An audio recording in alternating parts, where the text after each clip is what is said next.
Welcome back to part 2 of this product demonstration for the EasyLife Blood Glucose Meter. In this video we're going to show you how to insert the batteries and set the meter time and date so you're ready to run your first test. Here's the meter out of the box. We showed you this in video 1. On the reverse of the meter is the battery compartment. It's this little cover here that slips out sideways. Just before we insert the batteries and set the time and date, we want to show you this switch that's accessible with a finger or thumbnail or pen.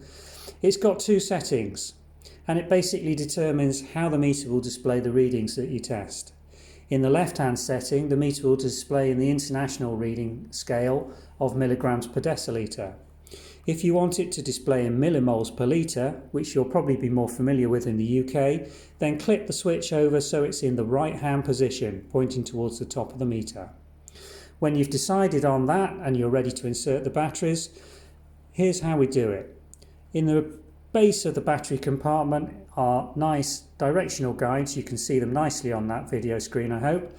And basically the first battery goes in that way, and we want to be quick now. The second battery, as soon as it goes in, the meter will trigger and start with a default time and date settings. And you've only got 5 seconds to start manipulating those into the correct time and dates. So be ready to flip the meter quite quickly and start pressing your buttons. Here we go. Hear it beep. 2013. Obviously we want to bring that up to the correct year, and you select the readings by pressing the S button. 2020. Now we want to move on to the month. March, April, May, and the date. Let's say it's the 15th of May. Great. And then we want to move on to time, and you'll see on this side, press the M button again and the 7 starts flashing. 7 AM, 8 AM, 9, 10, 11, 12. In the afternoon now, let's say it is 4:15.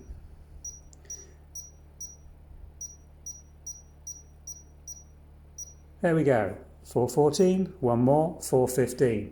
Now, if at any time you press too many buttons too often and you get the wrong date, the only way to go round is to take the batteries out and restart each time.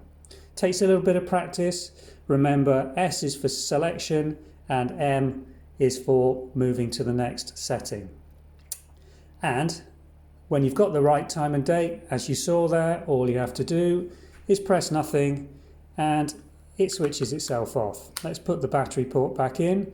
Now we're just going to show you one final check that you can run, and this is using the test chip, which is this yellow device which is supplied with the meter.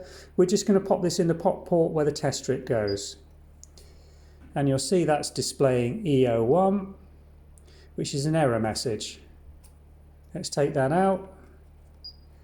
Put it in the right way round and we get the OK. So there's a right and a wrong way for this to be put in, and if we just take it out again and pop it back in, OK indicates that the digital function of this meter is all OK and you're ready to perform your first test.